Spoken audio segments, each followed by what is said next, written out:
In the last video, we looked at how to bring a base map or change a base map within ArcGIS Pro and to view it within this map view here. We also looked at the table of contents, which is just like what you might see in a book, and in particular worked through these navigational tools that you see under the Map tab.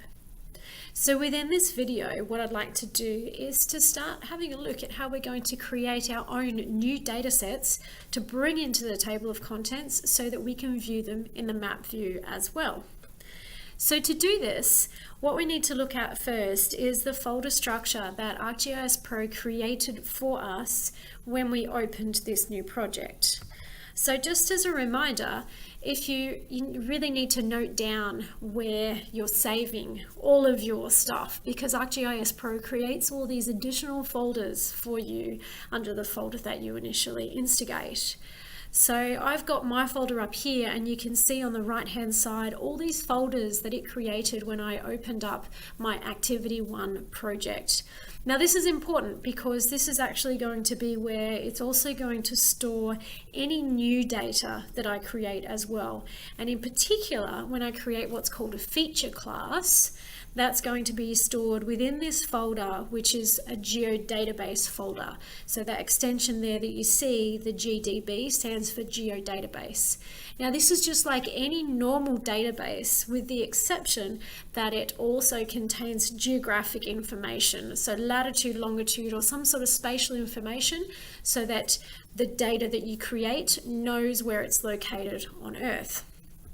So now that we have a bit of an idea of where that folder is, let's have a look at the data set that we already have here. So we've got the map of Australia up here as an example, and what you can see already is that it's visualized using some different colors and shapes, but critically 3 different types of information, and those are points, lines, and polygons. So if you have a look here, for example, Brisbane, Sydney, Melbourne, and Perth, they're all visualized as points. Now you can see the Darling and the Murray rivers, Australia's biggest rivers, are visualized as lines. And the border of Australia and its states are all created as polygons. So we have points, lines, and polygons, and these are what we call different types of feature classes. Now this is an important distinction to make, because as soon as we start to create our own data sets, the very first thing that we're going to have to decide is that data set a point, a line, or a polygon? Now, the additional challenge comes from when you look at this map at this particular scale, you say, well, of course Brisbane is a point.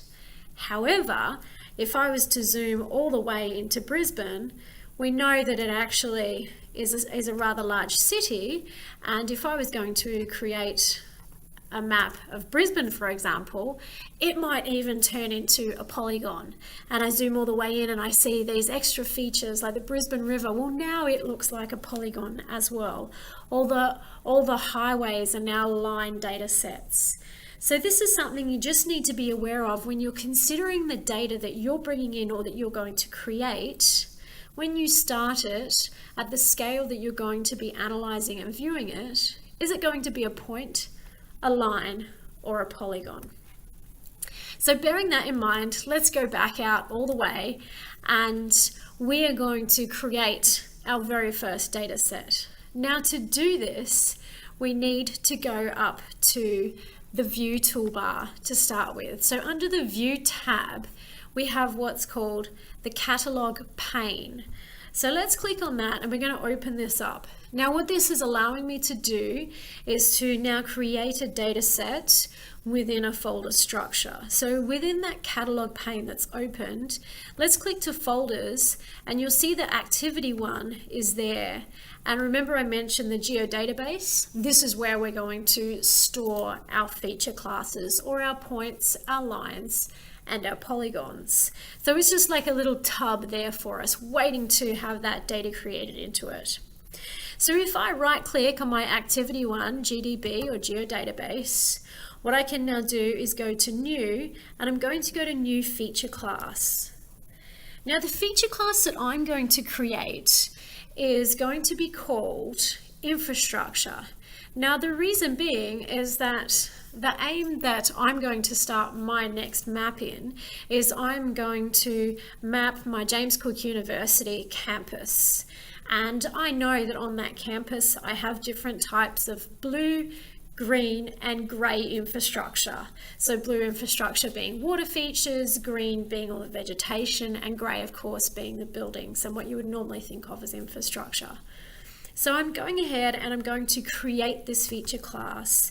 So let's call it infrastructure.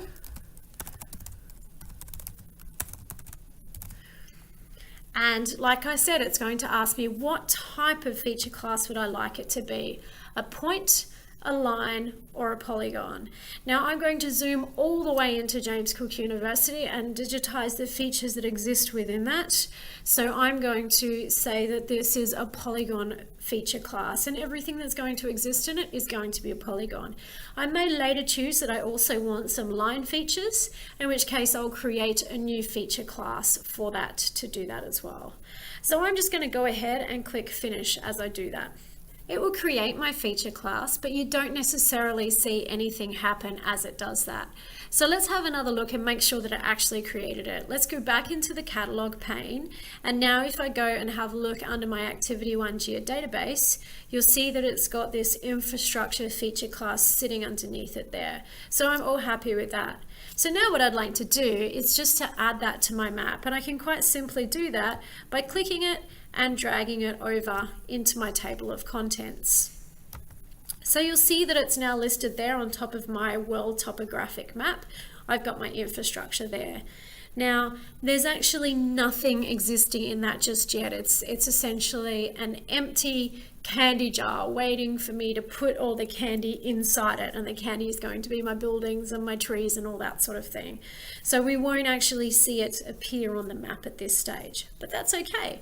So our next step is really to look at how we're going to create information or candy to put into that infrastructure candy jar.